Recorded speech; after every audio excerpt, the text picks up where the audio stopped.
Hello and welcome. Hello, hello, hello. It is I. I'm back. I'm back. I've just woken up, so pre-apologies for my voice today. A little bit croaky.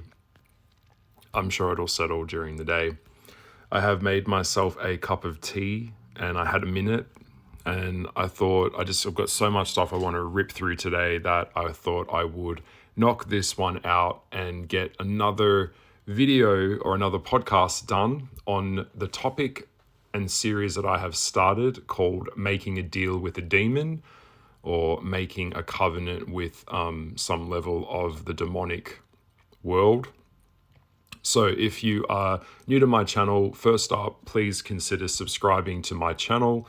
Please hit the notification bell to be notified of any new uploads that are coming out from me when I upload things. And please, it helps support me. It helps show value to what I do. You know, this does take up my time and energy, and I do make these videos and share these types of subjects with you very courageously, as you may or may not know. This is not something that everyone wants to talk about. It's something that might make people feel very uncomfortable and freak out and run away because the mainstream isn't interested in this type of stuff. But that's exactly why I'm fucking doing this. This is why I do this, okay? So, first things first, that's on the table. There we go. Right, so let's get on with the third installment of this topic. I will be answering some questions here as well. I have some questions that were left for me in the comments from the last couple of videos. If you have more questions, please leave them below. I will go and revisit those questions. Just leave them in the comments section. Or if you don't feel comfortable doing that, I totally understand. It's fine. What you can do is you can DM me. So direct message me on Instagram, and my handle is here as well. It is LGoliath_artist. So that is the way to get a hold of me. That's how you do it. So you can send the question in and I will take that question and look at it. So yes, this will be a long drawn out chat. This isn't going to be easy for a lot of people to hear. It isn't going to be quick and simple for people to understand. And why is that? Because it's complex, okay? This subject is so complex. Just there's so many doors and corridors that I can go down. I know a lot about this stuff because I've been so immersed in it, okay? So please understand that this all comes from my personal experience, and anything that I say, I can back up because it's my life and I've experienced it, and that's where all of this comes from. So that being said, I think we've covered everything. Let's get on with the chat. Now, I think it was part 1 or part 2, I did mention that in my early 20s, I was in a position that was I was looking for some level of help. I was looking for a leg up. Not uncommon. I will say as well that in today's world, in kind of how prevalent you will see the embodiment of demonic connection in terms of music, in terms of culture, keyword, and whenever I say the word culture, I always say to you, what is the first word in the word culture? Well, it's cult. Okay, so you'll see at the moment in the world, on TikTok or wherever, it's very, very prevalent demonic worship and demonic, giving time and energy to the demonic world, to demons, is actually kind of this cultural phenomenon that has become very mainstream. And it's very heavy everywhere. You can totally see that.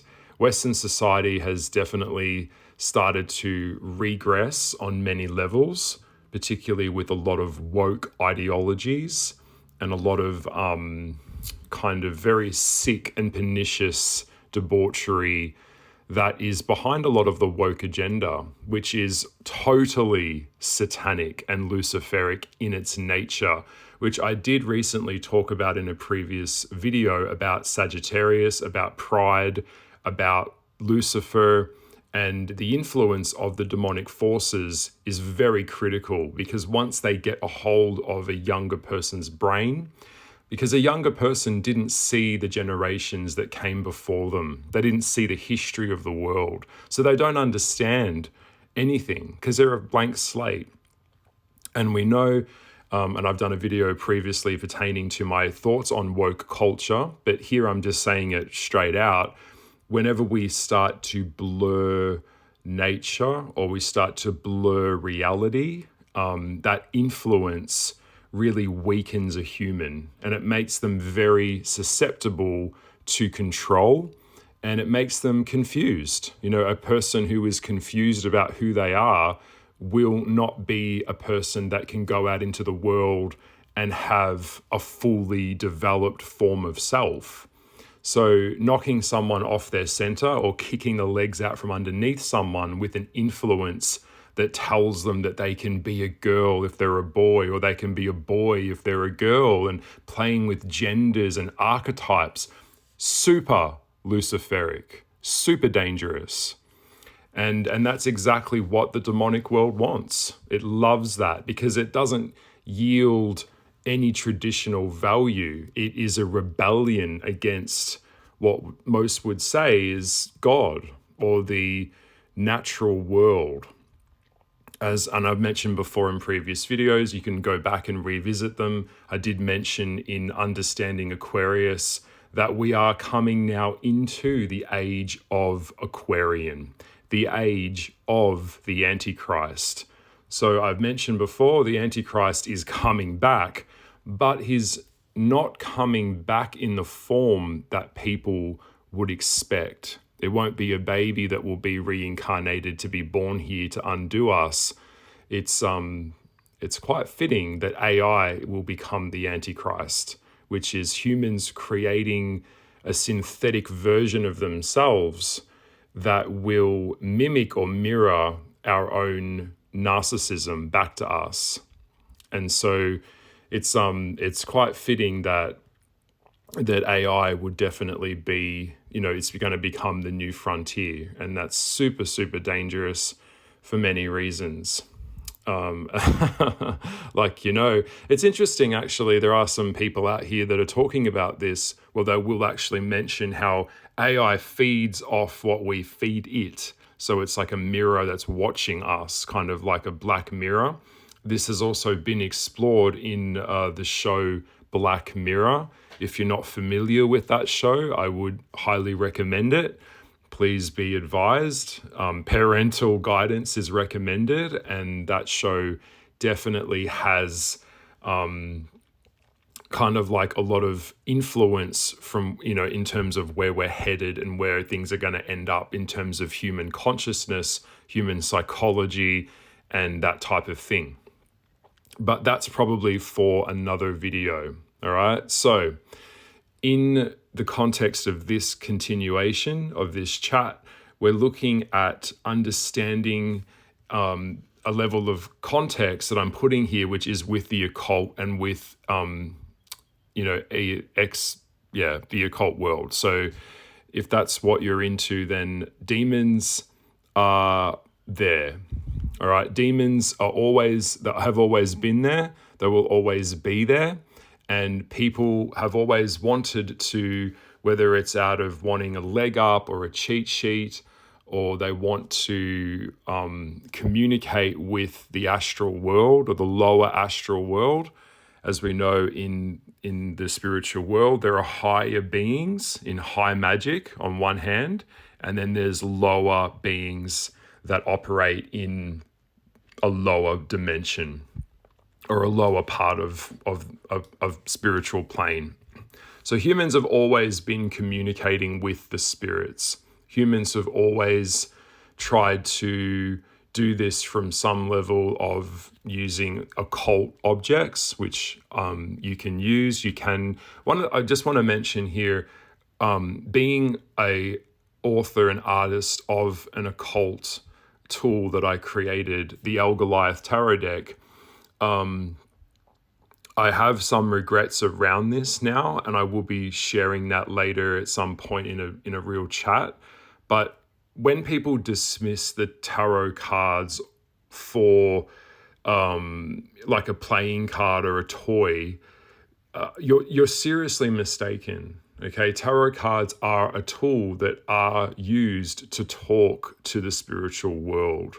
Okay, so when you knock on doors, when you put what I'd say for any normies out there, just keeping it really simple, when you raise your hand up to the spiritual world, I don't care whether it's through any level of chanting, any level of, some types of yoga practice, whether it is through holding the crucifix, the symbol of God, whatever it is, whatever symbol you have, you are already doing something that I call crossing the veil. You're there. You're crossing the veil. You're putting your hand up to the spiritual world, and you're connecting with it.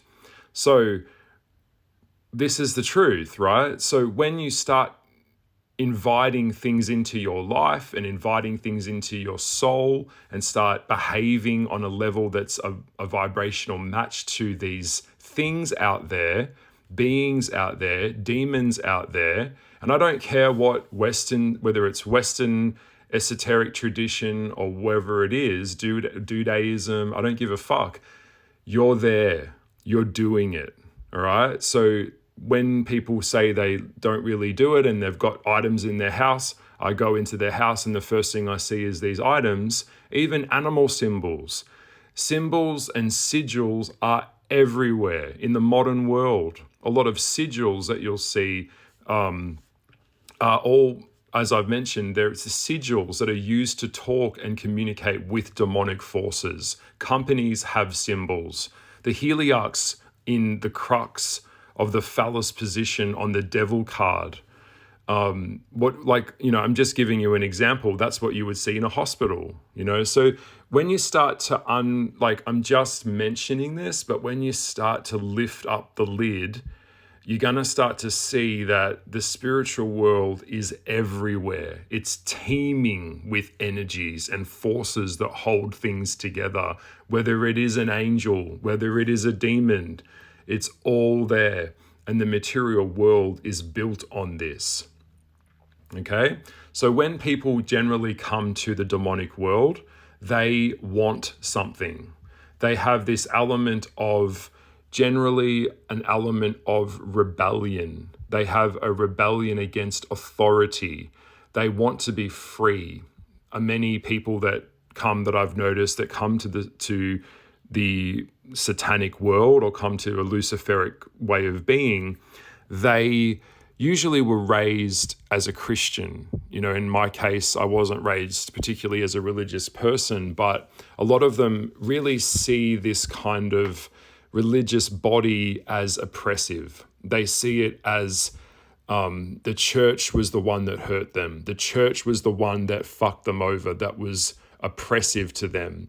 So they come to a place where they want to rebel or rebel against God or rebel against the church. And so these kind of expressions of rebellion against Christianity, and then that's what they do. It's like it's like teenage kind of mindset where it's like dyeing my hair different colors and experimenting with different things. I'm all for experimenting. I'm all for freedom. You're talking to a triple Sagittarius. But what I'm saying is, without any structure, you'll see that there is no order, and then there'll be chaos. And that's what the demonic want. They want chaos. So a lot of people, they feel that the church are full of hypocrites and the church is corrupt and it's an inversion of the true message of Christ. And I actually tend to agree with this. A lot of the time, I get very mad when I see on the news all the time churches and priests are being called out for pedophilia. And I've often actually thought to myself, and I'm just sharing on a side note here, that I remember reading a comic book. It was called American Jesus. It's a really great comic book if you know it. I think they did try and make it into a Netflix TV series recently, which was about the Antichrist. It was also about the reincarnation of Jesus through a girl. And this young Latina girl goes to the Pope, or goes to Rome, goes to the churches, and goes into these kind of giant buildings and castles and basically destroys them and completely eviscerates them with her power, because she was so fucking mad that these religious people have positioned themselves as these kind of kings to the world and are wearing like ruby slippers made of like red gemstones. Like, it's the Pope wears ruby slippers, if you don't know. And she's kind of said, this is not what God wanted. He wanted you to get out there with the people, not elevate yourself and feed off the power that the people give you. So I understand the anger towards that, and people setting up religious bodies where they just get tax breaks and they just get to basically extort the world and control. It's very culty. It's a lot of group think going on with Christians. And yes, a lot of Christian people are very perverted, and they use God as a cover for their own behavior and how they treat other people. So there's a lot of hypocritical stuff going on. There's a lot of corruption and inversion in the standpoint of what Christ is. And so those religious authorities, actually, in some ways, I know this might sound kind of hard to hear, but they are actually acting on the demonic side. So a lot of priests that you think that are actually the embodiment of Jesus are actually like a wolf in sheep's clothing. They're using the message of God for their own purposes, their own satanic revulsion against him, but they wear the face of innocence. Now, I did recently, look, just pause. Okay. I did recently talk about this in a visitation dream that I had to the lower astral world, where I mentioned that I was only there briefly because otherwise I would have been stuck there. I would have died. That was quite a traumatic chat for me to talk about. And I'm being very vulnerable in sharing this with you here, is that there are special places within the lower astral, within hell. As I've mentioned, hell has many different levels and corridors and kind of places inside it where souls are contained. And a lot of priests have a very, very special place in hell. In fact, it's not fun for them. But that's probably for another video. And that's not the point of what I'm trying to get to. What I'm trying to do is condense a lot of information into more of a digestible video chat about this topic so it can give you my knowledge. Okay, so that being said, we see that when it comes to demons, we will see that in kind of like this supposed freedom that they're looking for, the freedom to express themselves. It's a very impulsive form of being. With a demon, they love to come under the form of being free and rejecting spirituality, rejecting the soul, rejecting love, rejecting the heart, rejecting intellect. All right, so that the nature of the lower astral world is all about promoting the liberation of freedom to sin, to do what feels good, to bite into that apple because it feels so good, it tastes so good, to live a life that is all about the material world. And in their nature, it's kind of an inversion of the spiritual world, which in the sense of like higher beings, is that it wants you to reject the higher astral, and it wants you to go into a place where you feel that it's all about materiality. So it's like they offer you all this freedom to be in the material world, but that becomes the trap. That's the key point I want to bring here, is that the material world enslaves you.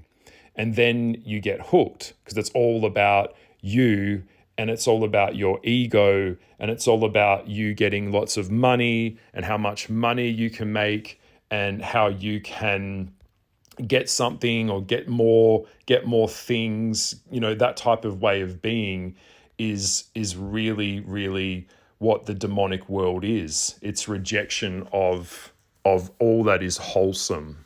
And so people that generally come to the demonic world is because they want something. They want something to be given to them, or they feel a lot of the time that they don't have any other options. So it's like, if I don't know how to connect to God, and God doesn't want me, because their vision of what Christ is so distorted that they kind of just be like, well, what else have I got? Like, what else can I do? I don't know any other way. And you see, this in itself is a trap. And so without any presence of a higher authority or a higher morality, then people usually just become, they just are slaves to the lower astral world. And also, that being said, a lot of people operate as marionette puppets for the demonic world. And I've mentioned before that a lot of people that work in corporate jobs, in the political world, or people that wield power over other people, or people that can sway the influence of something in a direction that benefits them, this is all the abandonment of self, the abandonment of oneness. And one of the things that I've noticed here, and I'm just saying this freely, is that the closest vibrational match to a demon isn't just in the corporate world, where it's all about ladder climbing and kind of getting to the top, because the construct, I'm just going off on a rail here, but the construct of a business is grow or die. So if you're not making any money, then why do you have a business? All right. So when you start to get into these businesses, the only value that you have to the corporation is the potentiality of the money that you can generate for them by the service you provide to the company to grow to meet its full potential. So if you don't know that the world that we live in the third world countries and the first world countries, the third world countries build the first world countries.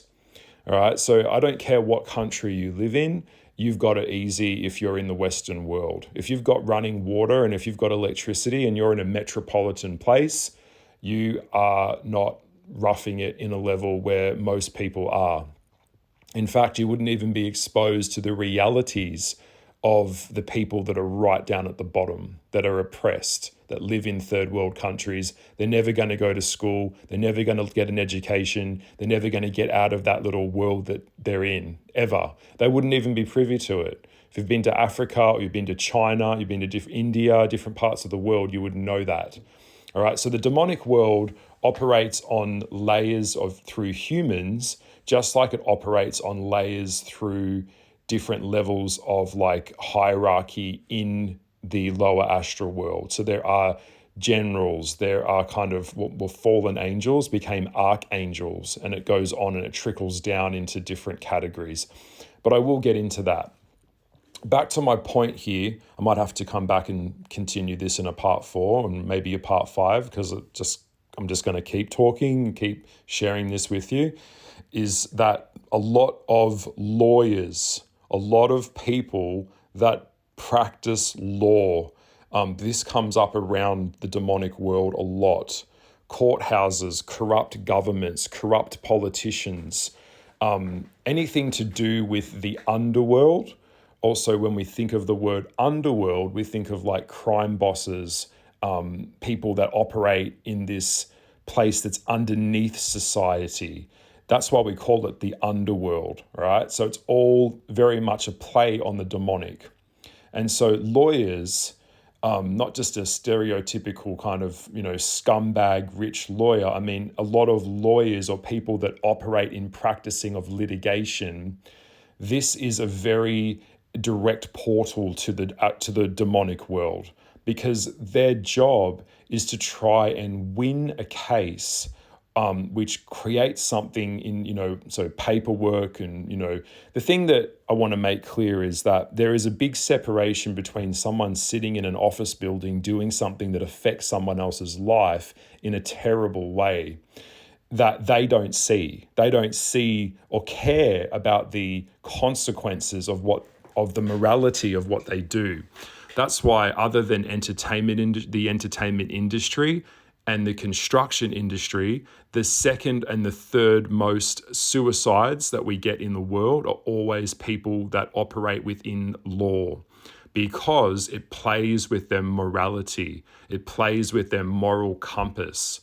All right. So the concept is lawyers make arguments and present a case that can be built on something that is false, lies, and truth can be distorted and manipulated to make the client appear more favorably in front of a court or a judge. So it's twisting truth and twisting reality in to create pretty much a thing that gets someone off the consequence of what they've done. So, or finding loopholes in third world countries to exploit third world countries to send more work over there, to create child labor, to punish, really trap more people, so that their business that they work for, if it's that type of lawyer, there's many different types of, corridors within law, but you'll see that finding loopholes, that's once you understand law, you understand the rules that govern this world, and then you can sway that with the knowledge that you've acquired to gain property, to gain capital, to find those tax breaks, to understand the system, and then you can play the system. That's why a lot of lawyers end up going into politicians, or they end up running companies later, because they understand the fundamentals and the building blocks that society has. But it plays with the problem. What I'm trying to get to in relation to the demonic world is that they have to sleep at night. They have to live with themselves. So that level of morale or it destroys their soul. Okay, the legal system and working within it is kind of like a play on who they are as a person. Because I've done a video before, you can't departmentalize that of what you are. You are what you are. You just happen to change the environment that you're in. So when we separate ourselves and we say stuff like nothing is personal, well, that's just not true. Everything that we do matters. Everything has to come from a moral code. So if you've done something that has directly caused chaos in someone else's life, and you've removed yourself from the consequence or the empathy of what that's done to get a favor in your court to win into your side, then that's seriously demonic. And that's why the demonic world hangs around a lot of lawyers. It hangs around a lot of people that are in that type of work. You'd know the movie, it's with Keanu Reeves, and I think it's Al Pacino. It's about a man who's a very talented lawyer, and he ends up working within a law firm, and the consequences, that start to play out are very interesting. So that is a perfect thing, like an understanding of me trying to explain that a lot of people that I've met in my life and people that I've removed myself away from, although they didn't practice connecting with the demonic world directly. In fact, some of these people, you'll find most of the most evil people in the world have no spirituality to them at all. Like they don't care. Like they don't they're not interested. They just see you as something for them to use sexually. You pleasure them and then they discard you. They might love bomb you to get you on the hook, and then they just devalue you and you ignore you because they don't care about you as a human. They've separated your soul and your mind away from you. You're just a toy for them to play with. So I will be talking about this in the next part of these podcasts to come. But one of the questions was in relation to my video. Here we go. Where's the question? Yeah, in relation to my video, did you see a lot of gays in hell? Yes, there's lots and lots of gays in hell. Tons, millions of them are all that end up in the lower astral realms. And I will be maybe sharing that a little bit more at some point. I don't want to get banned on this platform, and I have considered I might have to jump over to Patreon. So at some point, if I do go over to another platform, I'm going to have to set it up so that it's like you have to contribute $1 or $2 for me to be uploading this level of information, because you get monetized on these platforms for talking about this type of thing. Particularly now more than ever. So I will say a lot of gay men, yes, they are, and I will get onto that. I think that's probably another chat for another day. So where are we at? All right. So in the traditional system, we have a lot of people that rebelled against Abrahamic religions, and then they started to come to the demonic system. Now, a prime example of one of the most famous and one of the biggest demonic systems that we have is the premises of the Goetia or the Goatic. Now, this is all based upon the books of the Old Testament, which was connected to King Solomon. And he used demons he controlled or used demons, that it is said, to build a temple in Jerusalem. And so a lot of this is like a legend that he commanded the demons to construct the temple for his purposes. And he did that by his own power and also by an object. I think it was a ring from memory. Now, I will be talking about the Goatic yet again. It's a whole other corridor I could go down. So for now, we'll just keep it really simple. But yes, there are demons that will do biddings with humans to help them build their own agencies. And we see that as well here in the celebrity culture. We see that with a lot of music festivals. We see that with a lot of celebrities. They're not even like hiding it. They're not even like a lot of the time you can see it's there. It's in their artwork. One of them being Madonna, one of them being Gaga. She was very connected to a woman called, her name is Marina Abramovich. She is very much connected to her. She was training and being mentored by Marina. If you don't know who Marina is, you can also Google her, look her up.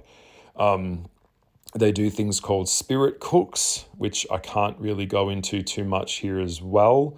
But yes, celebrityism and the modern day world is very much enslaved to Hollywood and to contracts and kind of patterning themselves off people that are higher up in society.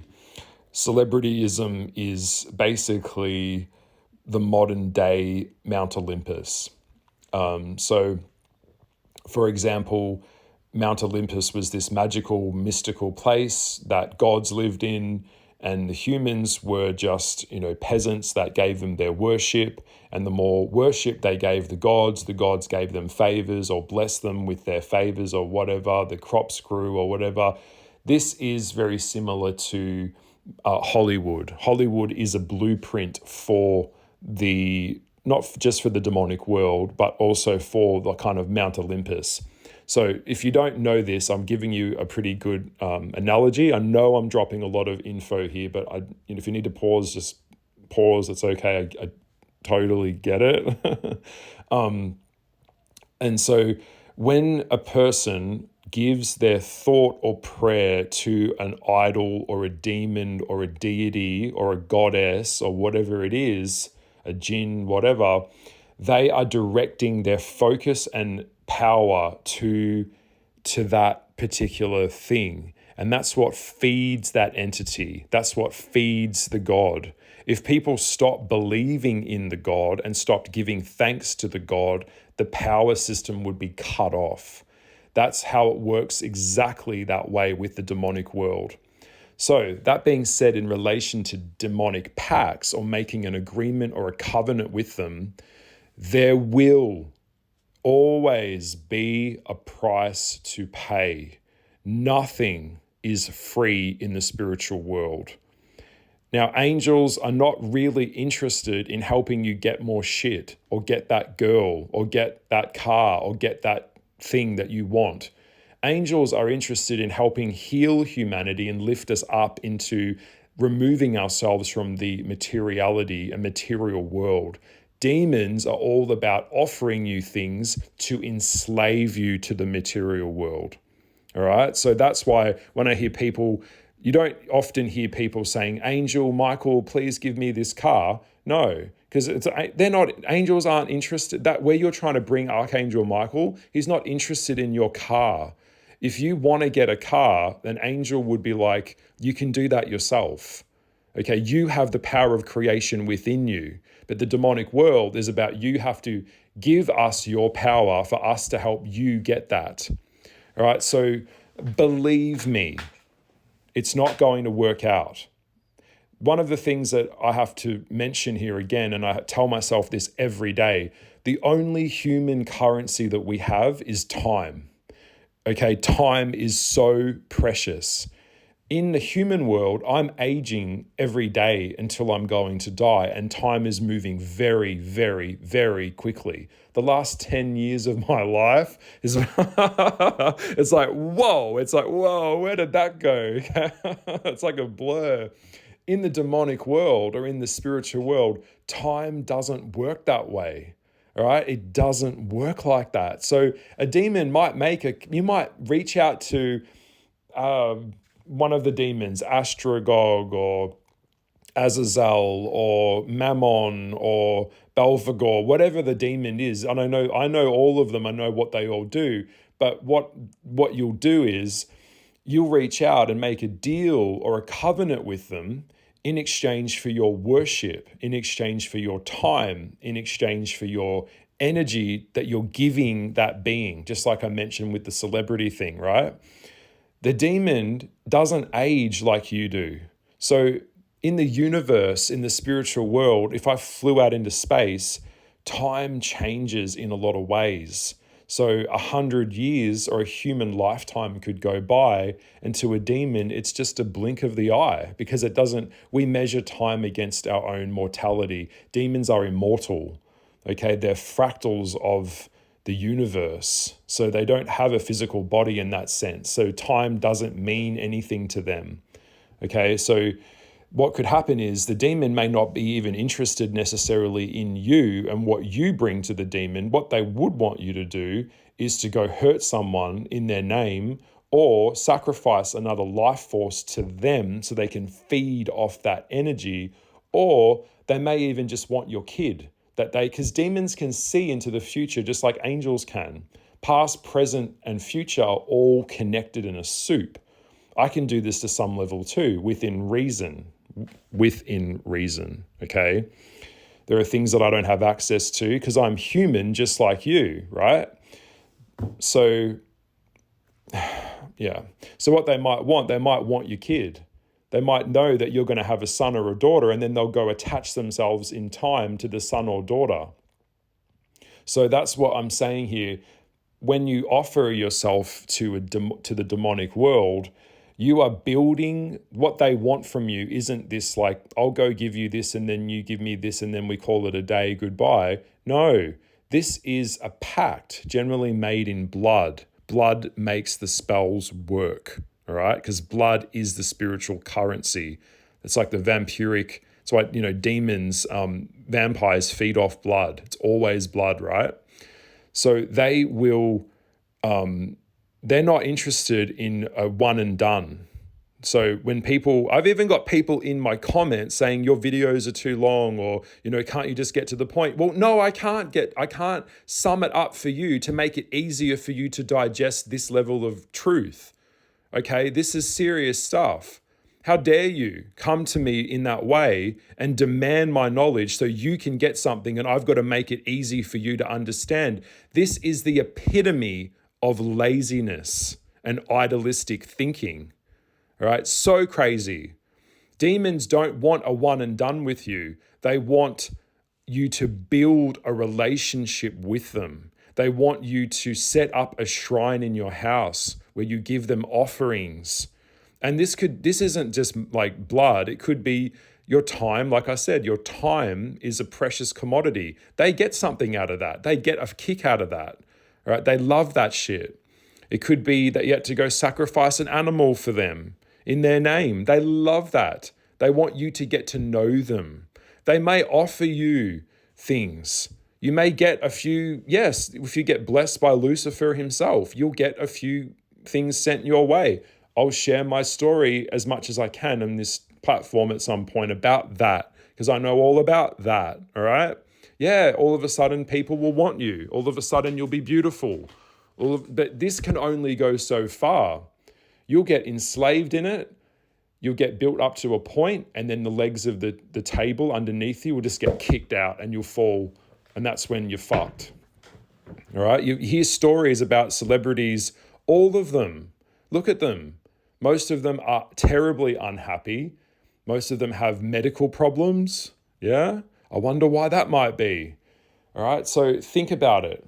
All right? So I'm just saying that they want a relationship with you. So time, energy is what they want. They don't want your money. What the hell would a demon do with your money? All right? So that's what it is. Refer to part 1 and 2 if you don't understand, because I mentioned there's different types of frequencies of humans, because humans are all on different levels. There are humans that have battles going on right now for their soul. From the angels are fighting over them and the demons are fighting over them. All right, it's happening with me right now too. Because just putting it out there, in the next 5 years within the human world, it's very, very likely that we are potentially going to see kind of like a cataclysmic event. All right, so a lot of people will have to step forth and become leaders. This playing it safe thing, it's not stable.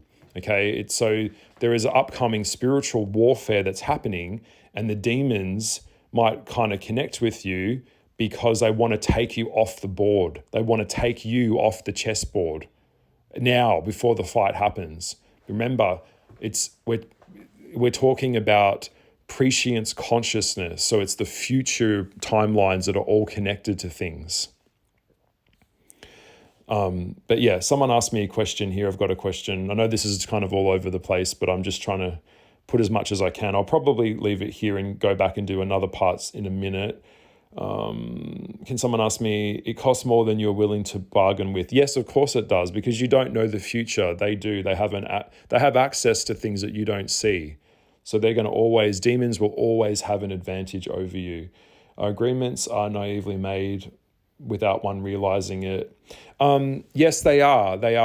Yes, that is true. Someone asked me, can agreements be made naively without realizing it? Yes, if you're working for an evil company and you're signing a contract with them, say, for example, a bank or some level of corporate entity that enslaves or hurts people or traps people, yes, you are kind of entering into that kind of covenant because you're helping something hurt other people. You'll also find a lot of these companies always come under the guise of helping people, like vaccines and shit. They're not helping you, they're trapping you. But it always is, it's kind of like woke culture. It's like it presents itself as virtuous, but it is incredibly malevolent underneath it. And when you start to look at it and start to understand it and unpack it, you'll see that its true nature was never to help people. Someone wrote, "Hi Goliath, this podcast series is going to be epic." Yeah, thank you. I'm just looking at some of these questions. Okay, this is a good one. Can someone die because of making a deal with a demon. Dying is easy. Demons don't necessarily want to kill you. Yes, they want you to die and be trapped in the astral world with them.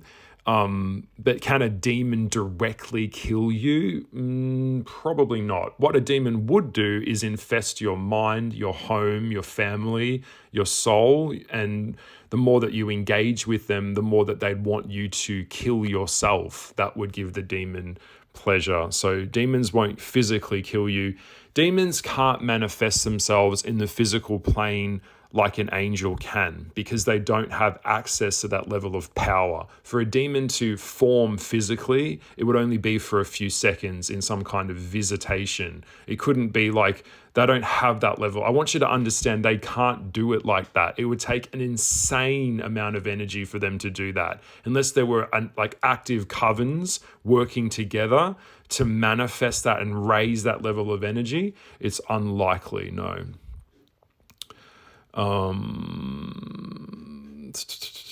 making a deal with a demon always involve your soul? No, I've answered that question. It doesn't always involve your soul. You can't sell your soul. Your soul is actually a sovereign fractal of the universe, of God. So what they can do is make you believe that you've sold your soul to the point where you're so taken over by them that when you do have the death experience, that's when you go to that lower astral realm. And that's because of your own free will. You've completely rejected anything that is pure and holy to the point where you're just straight up fucking evil. And that's exactly what they want. They want to corrupt. Do demons try and make contact with you when you're high and on drugs? Yes, they do. Absolutely. Any level of being high, any level of being drunk. Demons love alcoholics and drug addicts for obvious reasons. And of course, they'll infect you because your crown chakra is going to be like completely open. So your crown's open when you're on these things like mushrooms and shit. That's why a lot of people go to the lower astral realm straight up when they have their mushroom experiences, because the lower astral is right there. How do I make a deal? Well, I mean, the most obvious way to make a deal is you get a sigil, you call to the demon, you draw a circle, you sit in the circle. Depending if it's in the Goadic system, there's many different grimoires and spells or spell books that can tell you how to do this. You get a piece of chalk, you cut your hand, you present some blood. You have to have done your research about what particular demon that you're actually wanting to connect with, because there's many of them, right? So a prime example of that would be the Goetia, as I mentioned. You form a triangle, the demon gets summoned into the triangle. I might continue that, but yet again, sharing this level of information probably isn't a good idea, because it's stupid people on YouTube that would listen to this and try and go out and do it. But the demon, this whole idea of theasis, Satanists, they confuse me a lot, because a lot of them say that God never happened, God doesn't exist, but yet they claim to be working with Solomonic and Goadic demons. So the demons were fallen angels, so I don't know what the fuck, like a lot of them don't even know what they're talking about. A lot of Satanists or people, they like the goth community and getting dressed up in black and wearing lipstick and shit. But when I actually sit with them and talk with them and get them to explain what they're talking about, a lot of their explanations are very contradictory. So it doesn't really kind of make sense in a lot of ways, or they are claiming to be a monolithic Satanist, which it's like they kind of nitpick, or they pick out bits, cherry pick bits out of like the Satanic Bible, where it's about them kind of living this free life and nothing's higher than freedom, nothing's higher than my free will, nothing's higher than me getting what I want. It's all about me. I don't give a fuck about other people. It's all about what I can get. This type of thinking is also connected to them wanting to befriend the demonic world and befriend a demon. So it's like the demons are my friends.